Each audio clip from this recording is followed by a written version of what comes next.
الله أكبر.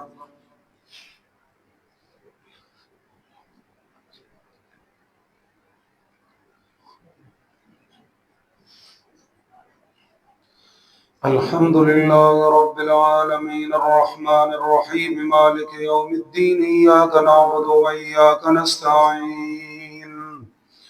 اهدنا الصراط المستقيم صراط الذين أنعمت عليهم غير المغضوب عليهم ولا الضالين.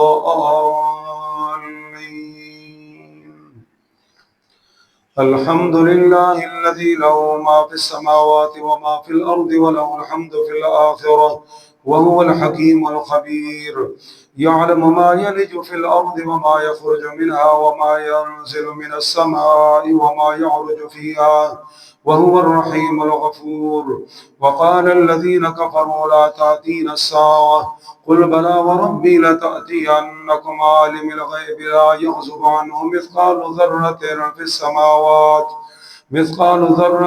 السماوات ولا في الأرض ولا أصغر من ذلك ولا أكبر إلا في كتاب مبين ليجزي الذين آمنوا وعملوا الصالحات لهم مغفرة ورزق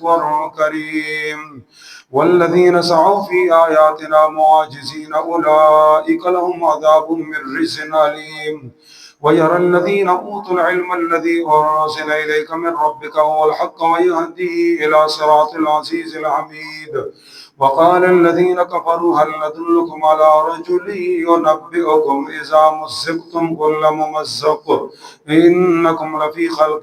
جديد أفترى على الله كذبا أم به جنة بل الذين لا يؤمنون بالآخرة في العذاب والضلال البعيد. أفلم يروا إلى ما بين أيديهم وما خلفهم من السماء والأرض إن نشأ نخسف بهم الأرض أو نسقط عليهم كسفا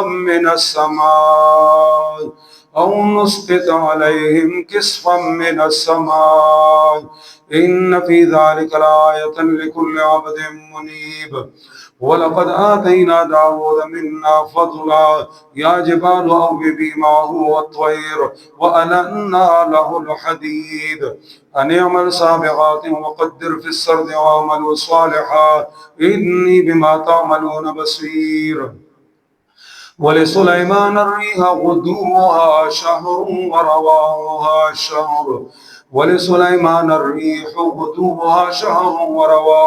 شهر وأسلنا له عين القدر ومن الجن من يعمل بين يديه بإذن ربه ومن يزغ منهم عن أمرنا نزغه من عذاب السعير. يعملون له ما يشاء من محاريب وتماثيل وجفان كالجواب وقدور الراسيات اعملوا آل داود شكرا وقليل من عبادي الشكور. فلما قضينا عليه الموت ما دلهم على موته إلا دابة الأرض تأكل من سأته فلما خر تبينت الجن أن لو كانوا يعلمون الغيب ما لبثوا في العذاب المهين. لقد كان لسبأ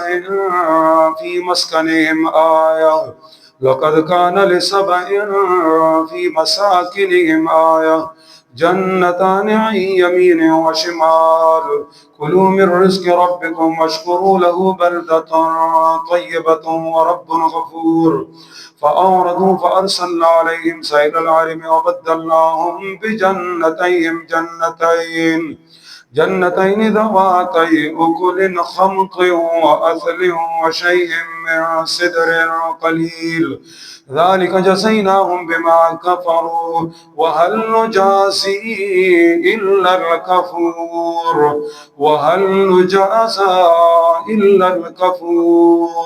وهل يجازى إلا الكفور وجعلنا بينهم وبين القرى التي باركنا فيها قرى ظاهرة وقدرنا فيها السير سيروا فيها ليالي وأياما آمنين فقالوا ربنا باعد بين أسوارنا وظلموا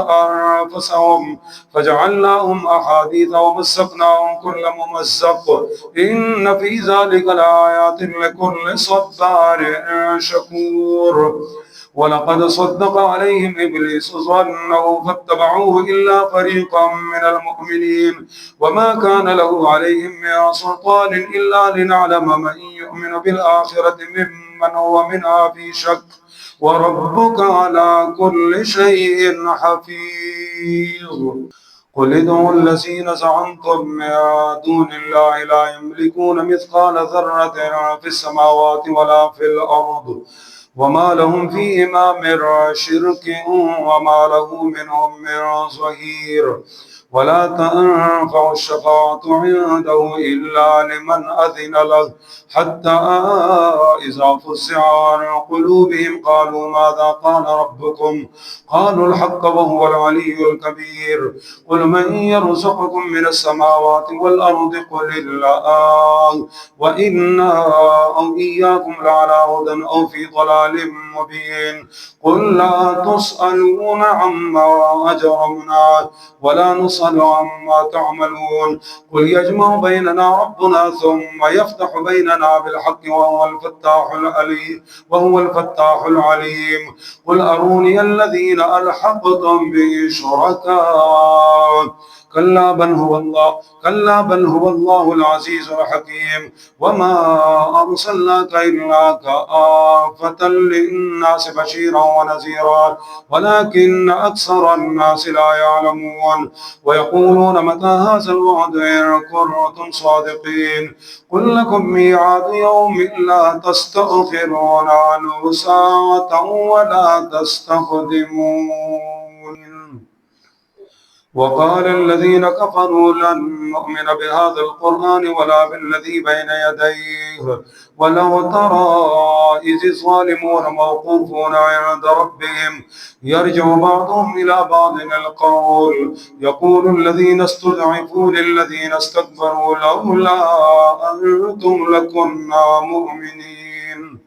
قال الذين استكبروا للذين استضعفوا أنحن صددناكم عن الهدى بعد إذ جاءكم بل كنتم مجرمين وقال الذين استضعفوا للذين استكبروا بل مكر الليل والنهار إذ تأمروننا أن نكفر بالله ونجعل له أندادا وأسروا الندامة لما رأوا العذاب وجعلنا الأغلال في أعناق الذين كفروا هل يجزون إلا ما كانوا يعملون وما أرسلنا في قرية من نذير إلا قال مترفوها إنا بما أرسلتم به كافرون وقالوا نحن أكثر أموالا وأولادا وما نحن بمعذبين قل إن ربي يبسط الرزق لمن يشاء ويقدر ولكن أكثر الناس لا يعلمون وما أموالكم ولا أولادكم بالتي تقربكم عندنا زلفى إلا من آمن وعمل صالحا فأولئك لهم جزاء الضعف بما عملوا وهم في الغرفات آمنون والذين يسعون في آياتنا معاجزين أولئك في العذاب محضرون قل إن ربي يبسط الرزق لمن يشاء من عباده ويقدر له وما أنفقتم من شيء فهو يخلفه وهو خير الرازقين ويوم يحشرهم جميعا ثم يقول للملائكة ويوم نحشرهم جميعا ثم نقول للملائكة أهؤلاء إياكم كانوا يعبدون قالوا سبحانك أنت ولينا من دونهم بل كانوا يعبدون الجن أكثرهم بهم مؤمنون فاليوم لا يملك بعضكم لبعض نفعا ولا ضرا ونقول للذين ظلموا ذوقوا عذاب النار التي كنتم بها تكذبون وإذا تتلى عليهم آياتنا بينات قالوا ما هذا إلا رجل يريد أن يصدكم عما كان يعبد آباؤكم وقالوا ما هذا إلا إفك مفترى وقال الذين كفروا للحق لما جاءهم إن هذا إلا سحر مبين وما آتيناهم من كتب يدرسونها وما أرسلنا إليهم قبلك من نذير وكذب الذين من قبلهم وما بلغوا معشار ما آتيناهم فكذبوا رسلي فكيف كان نكير قل إنما أعظكم بواحدة أن تقوموا لله مثنى وفرادا ثم تتفكروا ما بصاحبكم من جنة إن هو إلا نذير لكم بين يدي عذاب شديد قل ما سألتكم من أجر فهو لكم إن أجري إلا على الله وهو على كل شيء شهيد قل إن ربي يقذف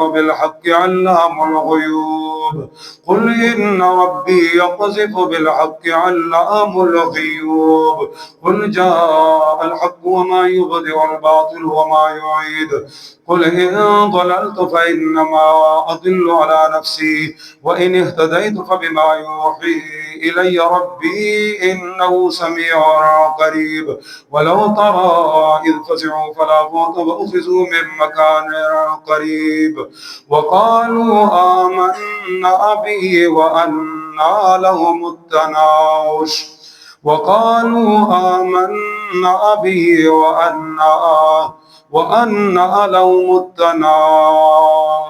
من مكان بعيد وقد كفروا به من قبل ويقذفون بالغيب من مكان بعيد وحيل بينهم وبين ما يشتهون كما فعل بأشياعهم من قبل إنهم كانوا في شك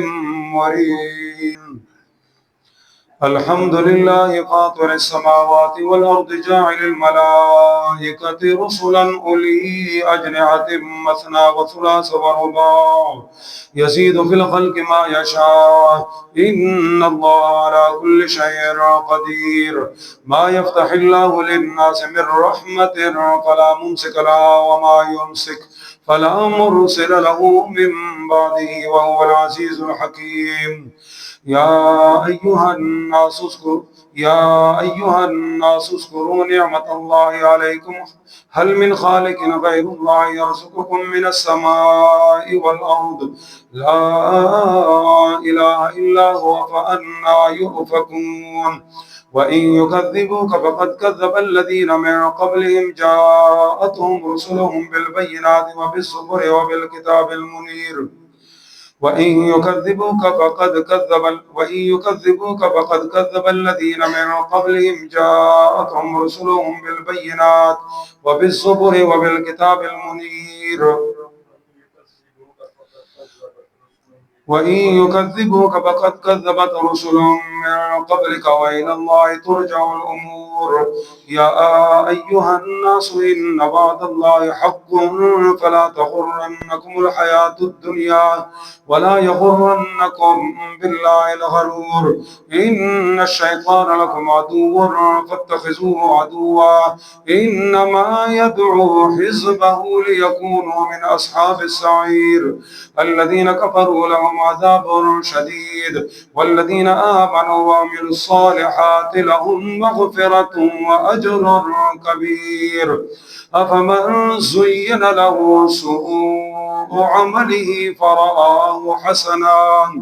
أفمن زين له سوء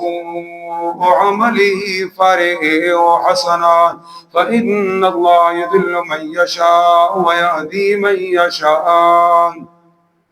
فلا تذهب نفسك عليهم حسرات إن الله عليم بما يصنعون والله الذي أرسل الرياح فتثير سحابا فسقناه إلى بلد ميت فأحيينا به الأرض فسقناه لبلد ميت فأحيينا به الأرض بعد موتها كذلك النشور من كان يريد العزة فلله العزة جميعا إليه يصعد الكلم الطيب والعمل الصالح يرفعه والذين يمكرون السيئات لهم عذاب شديد ومكر أولئك هو يبور والله خلقكم من تراب ثم من نطفة ثم جعلكم أزواجا وما تحمل من أنثى ولا تضع إلا بعلمه وما يعمر من معمر لا ينقص من عمره إلا في كتاب إن ذلك على الله يسير وما يستوي البحران هذا عذب فرات سائغ شرابه وهذا ملح أجاج ومن كل تأكلون لحما طريا وتستخرجون حلية وترى الفلك فيه مواخر لتبتغوا من فضله ولعلكم تشكرون يولج الليل في النهار ويولج النهار في الليل وهو عليم بذات الصدور آمنوا بالله ورسوله وأنفقوا مما جعلكم يولج الليل في النهار ويولج النهار في الليل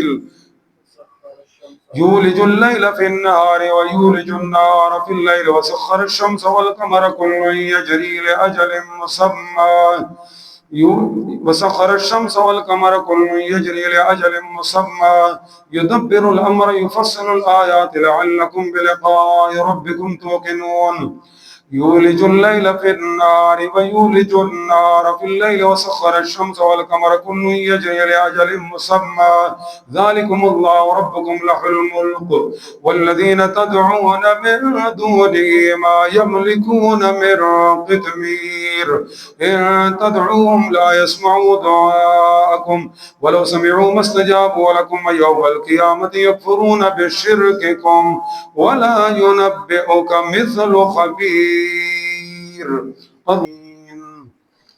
يا أيها الناس أنتم الفقراء إلى الله والله هو الغني الحميد إن يشأ يذهبكم ويأتي بخلق جديد وما ذلك على الله بعزيز ولا تزر وازرة وزر أخرى وإن تدع مثقلة إلى حملها لا يحمل منه شيء ولو كان ذا قربى إنما تنذر الذين يخشون ربهم بالغيب وأقاموا الصلاة ومن تزكى فإنما يتزكى لنفسه وإلى الله المصير وما يستوي الأعمى والبصير ولا الظلمات ولا النور ولا الظل ولا الحرور وما يستوي الأحياء ولا الأموات إن الله يسمع من يشاء وما أنت بمسمع من في القبور إن أنت إلا نذير إنا أرسلناك بالحق بشيرا ونذيرا وإن من أمة إلا خلا فيها نذير وإن يكذبوك فقد كذبت رسل من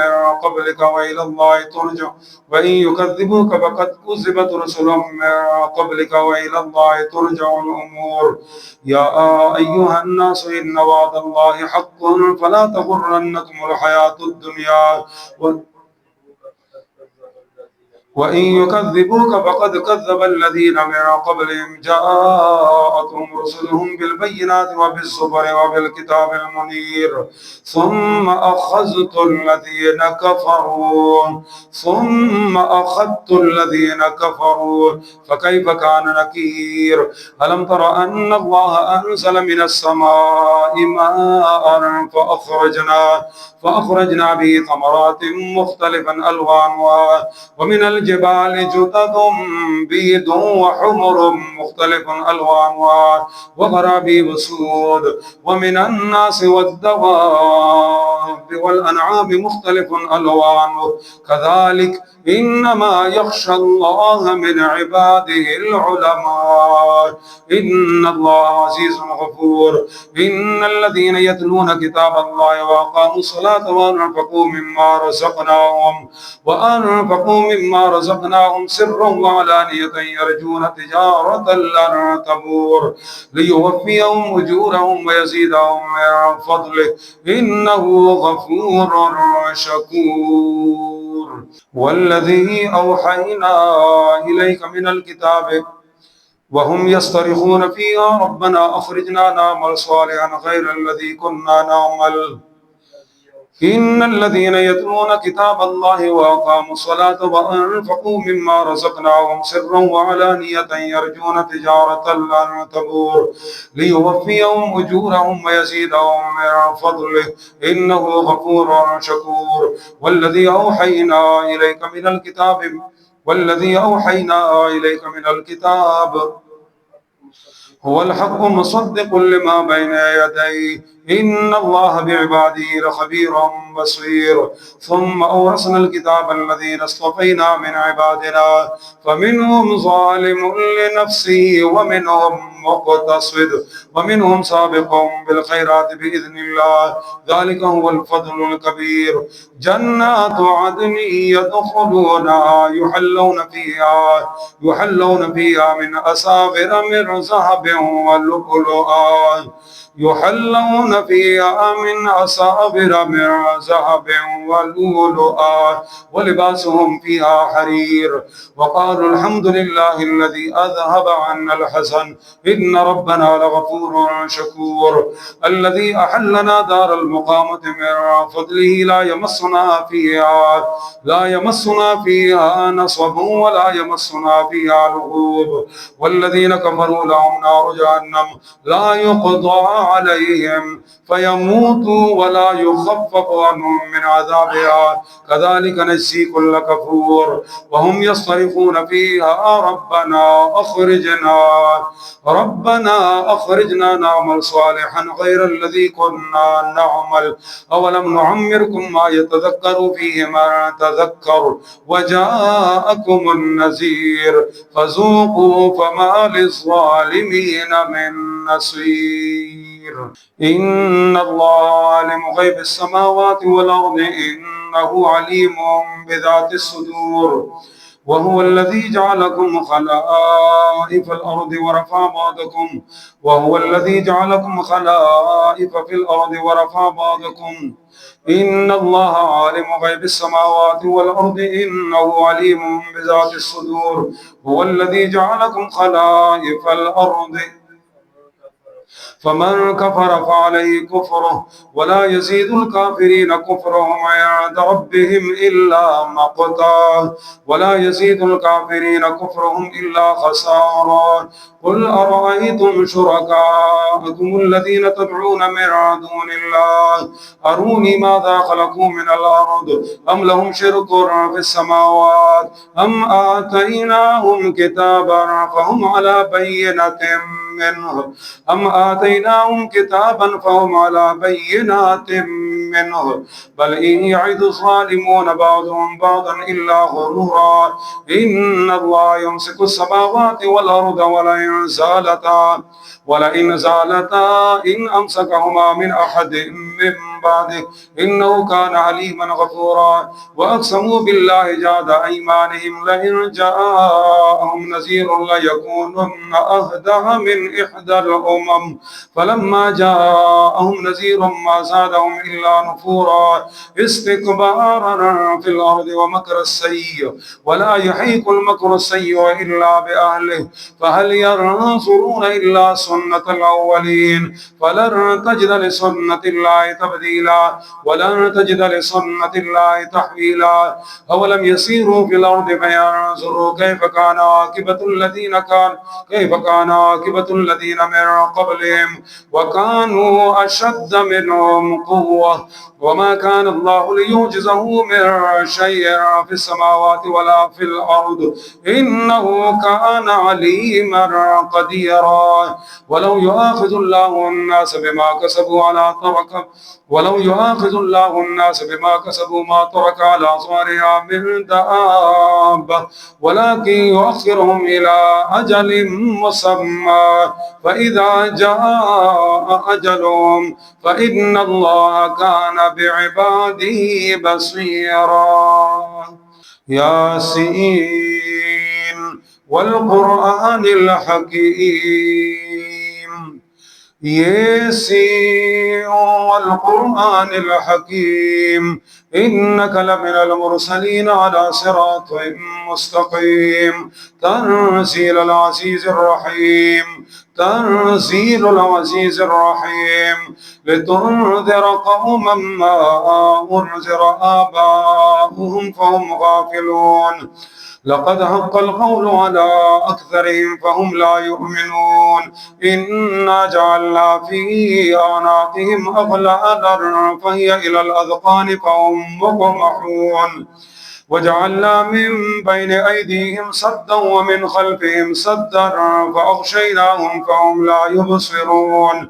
وجعلنا من بين أيديهم صدا ومن خلفهم صدا فأغشيناهم فهم لا يبصرون. وسواء عليهم أأنذرتهم أم لم تنذرهم لا يؤمنون. إنما تنذر من اتبع الذكر وخشي الرحمن بالغيب فبشره بمغفرة وأجر كريم. إنا نحن نحيي الموتى ونكتب ما قدموا وآثارهم وكل شيء أحصيناه في إمام مبين.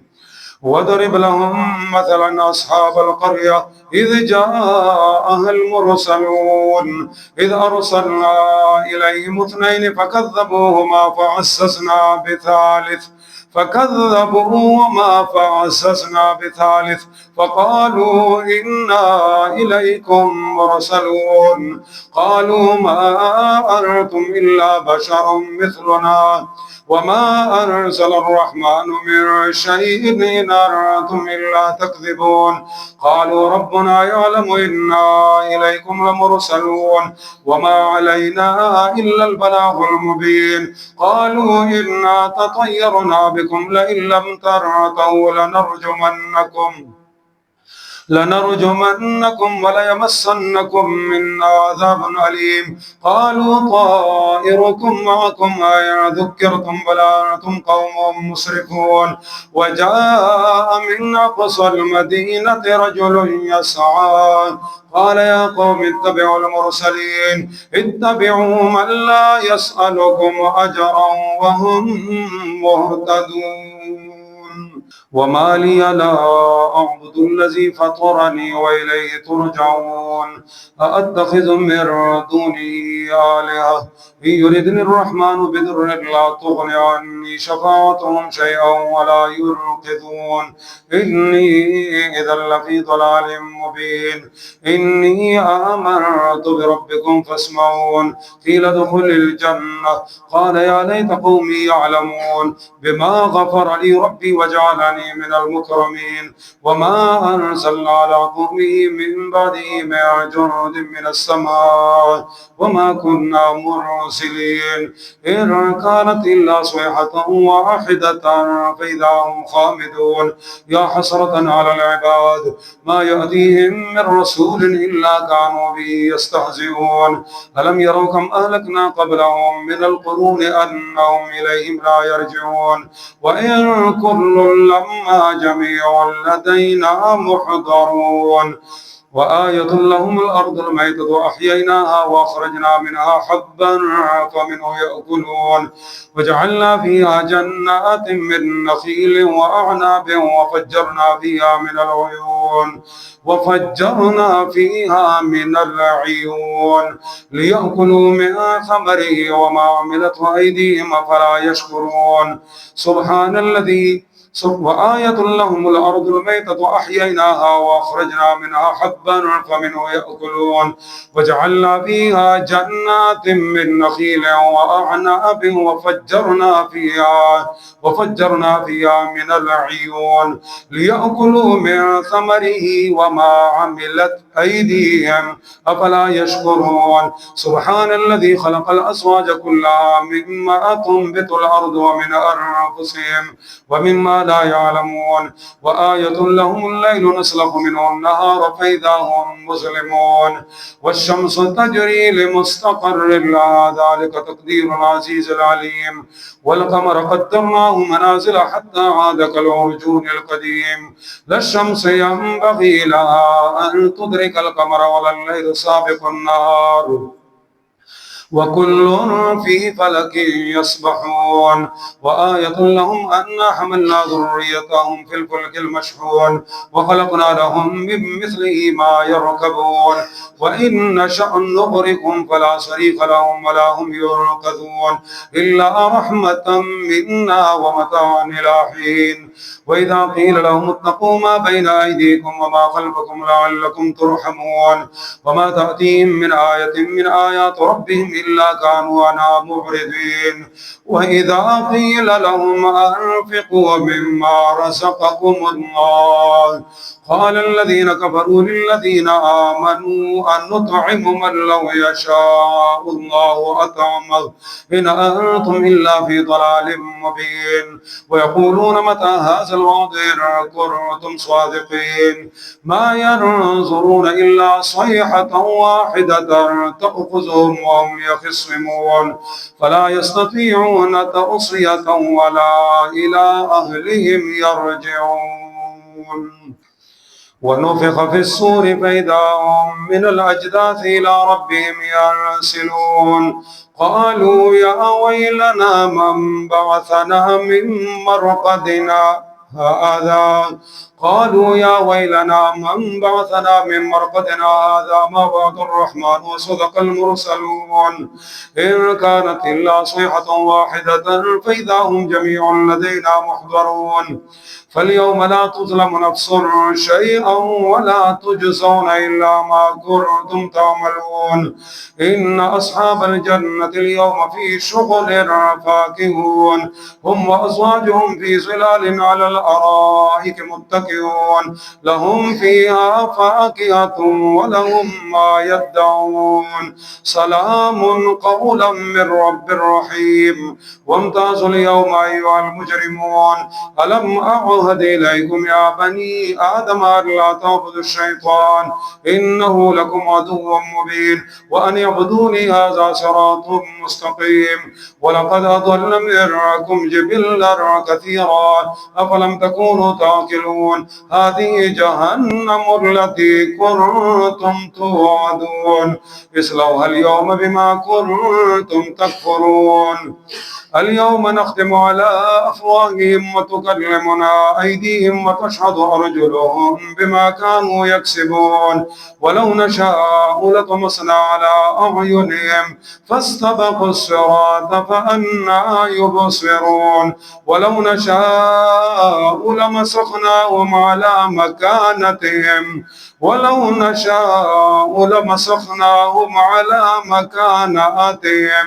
فما استطاعوا مضيا ولا يرجعون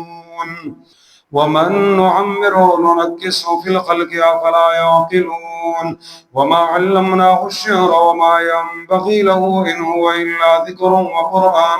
مبين لينذر من كان حيا ويحق القول على الكافرين أولم يروا أنا خلقنا لهم مما عملت أيدينا أنعاما فهم لها مالكون وذللناها لهم فمنها ركوبهم ومنها يأكلون ولهم ولهم فيها منافع ومشارب أفلا يشكرون واتخذوا من دون الله آلهة لعلهم ينصرون لا يستطيعون نصرهم وهم لهم جند محضرون فلا يحزنك قولهم إنا نعلم ما يسرون وما يعلنون أولم ير الإنسان أنا خلقناه من نطفة فإذا هو خصيم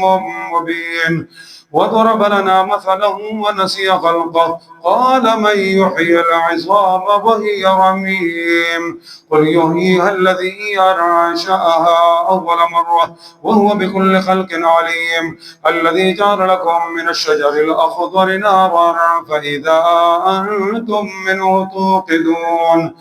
أوليس الذي خلق السماوات والأرض بقادر على أن يخلق مثلهم بلى وهو الخلاق العليم إنما أمره إذا أراد شيئا أن يقول له كن فيكون فسبحان الذي بيده ملكوت كل شيء وإليه ترجعون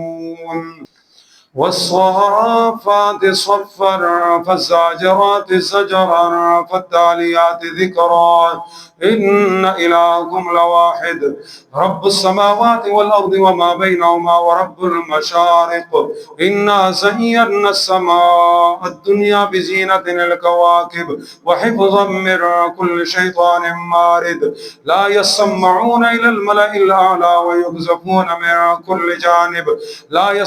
إلى الملأ الأعلى ويقذفون من كل جانب دحورا ولهم عذاب واصب إلا من خطف الخطفة فأتبعه شهاب ثاقب فاستفتهم أهم أشد خلقا أم من خلقنا إنا خلقناهم من طين لازب بل عجبت ويسخرون وإذا ذكروا لا يذكرون وإذا رأوا آية يستسخرون وقالوا إن هذا إلا سحر مبين أإذا متنا وكنا ترابا وعظاما أإنا لمبعوثون أإذا متنا وكنا ترابا وعظاما أإنا لمبعوثون أو آباؤنا الأولون قل نعم وأنتم داخرون فإنما هي شجرة واحدة فإذا هم ينظرون وقالوا يا ويلنا هذا يوم الدين هذا يوم الفصل الذي كنتم به تكذبون احشروا الذين ظلموا وأزواجهم وما كانوا يعبدون من دون الله فاهدوهم إلى صراط الجحيم وقفوهم إنهم مسؤولون ما لكم لا تناصرون بل هم اليوم مستسلمون وأقبل بعضهم على بعض يتساءلون قالوا إنكم كنتم تأتوننا عن اليمين قالوا بل لم تكونوا مؤمنين وما كان لنا عليكم من سلطان بل كنتم قوما طاغين فحق علينا قول ربنا إنا لذائقون فأغويناكم إنا كنا غاوين فإنهم يومئذ في العذاب مشتركون إنا كذلك نفعل بالمجرمين إنهم كانوا إذا قيل لهم لا إله إلا الله يستكبرون ويقولون أئنا لتاركو آلهتنا لشاعر مجنون بل جاء بالحق وصدق المرسلين إنكم لذائق العذاب الأليم وما تجزون إلا ما كنتم تعملون إلا عباد الله المخلصين أولئك لهم رزق معلوم فواكه وهم مكرمون في جنات النعيم على سرر متقابلين يطاف عليهم بكأس من معين بيضاء لذة للشاربين لا فيها قول ولا هم عنها ينزفون وعندهم قاصرات الطرف عين كأنهن بيض مكنون وأقبل بعضهم على بعض يتساءلون قالوا إنكم كنتم تأتوننا عن اليمين قالوا بل لم تكونوا مؤمنين قالوا إنكم كنتم تأتوننا عن اليمين قال قائل منهم إني كان لي قرين يقول أئنك لمن المصدقين أئذا متنا وكنا ترابا وعظاما أئنا لمدينون قال هل أنتم مطلعون فاطلع فرآه في سواء الجحيم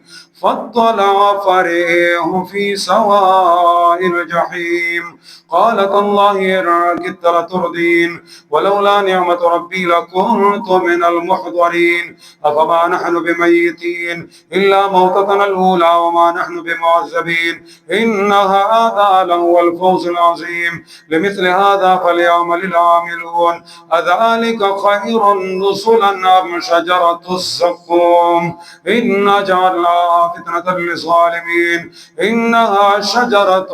تخرج في أصل الجحيم طلعها كأنه رؤوس الشياطين فإنهم لآكلون منها فمالئون منها البطون ثم إن لهم عليها لشوبا من حميم ثم إن مرجعهم لإلى الجحيم إنهم ألفوا آباءهم ضالين فهم على آثارهم يحرمون ولقد ضل قبلهم أكثر الأولين ولقد أرسلنا فيهم منذرين فانظر كيف كان عاقبة المنذرين إلا عباد الله المخلصين ولقد نادانا نوح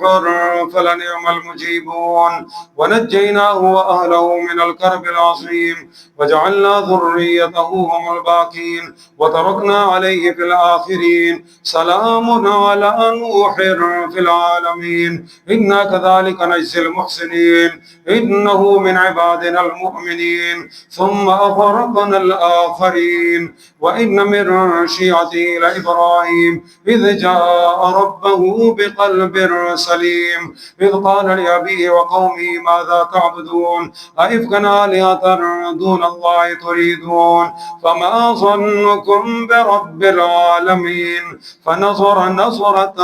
في النجوم فقال إني سقيم فتولوا عنه مدبرين فراغ إلى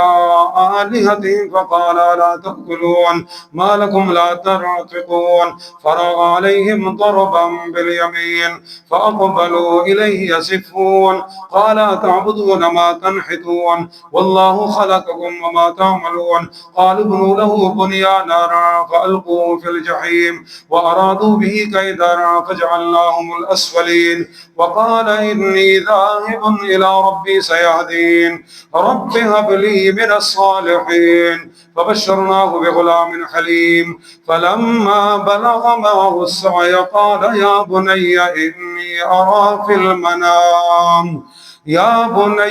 إني أرى في المنام أني أذبحك فانظر ماذا ترى قال يا أبت افعل ما تؤمر ستجدني إن شاء الله من الصابرين فلما أسلما وتله للجبين وناديناه أي يا إبراهيم قد صدقت الرؤيا إنا كذلك نجزي المحسنين إن هذا لهو البلاء المبين وفديناه بذبح عظيم وتركنا عليه في الآخرين سلام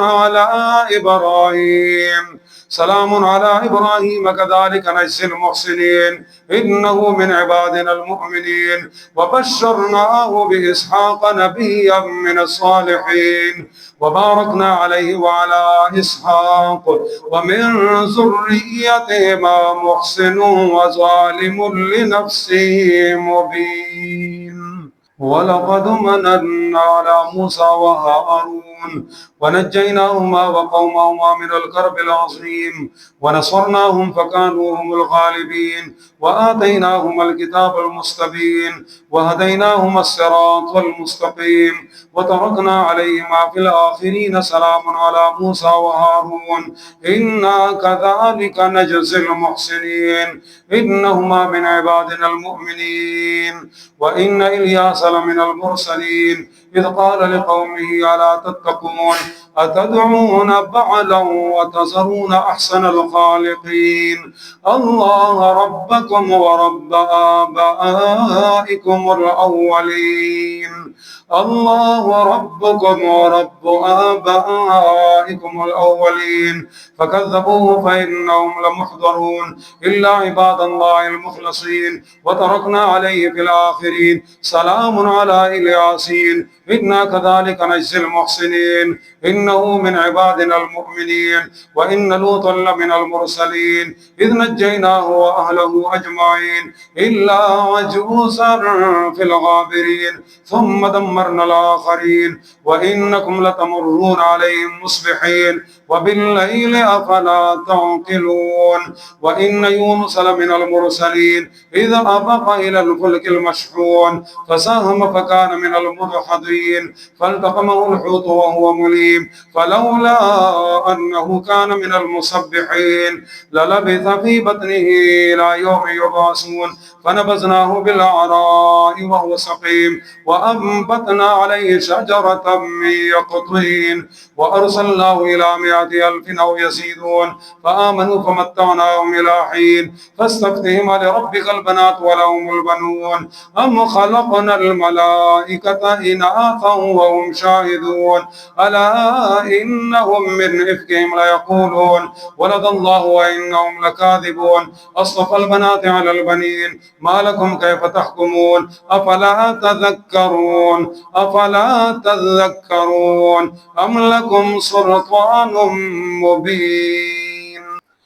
فأتوا بكتابكم إن كنتم صادقين وجعلوا بينه وبين الجنة نسبا ولقد علمت الجنة إنهم لمحضرون سبحان الله عما يصفون إلا عباد الله سبحان الله عما يصفون إلا عباد الله المخلصين فإنكم وما تعبدون ما أنتم عليه بفاتنين إلا من هو صال الجحيم وما منا إلا له مقام معلوم وإنا لنحن الصافون وإنا لنحن المسبحون وإن كانوا ليقولون لو أن عندنا ذكرا من الأولين لكنا عباد الله المخلصين فكفروا به فسوف يعلمون ولقد سبقت كلمتنا لعبادنا المرسلين إنهم لهم المنصورون وإن جندنا لهم الغالبون فتول عنهم حتى حين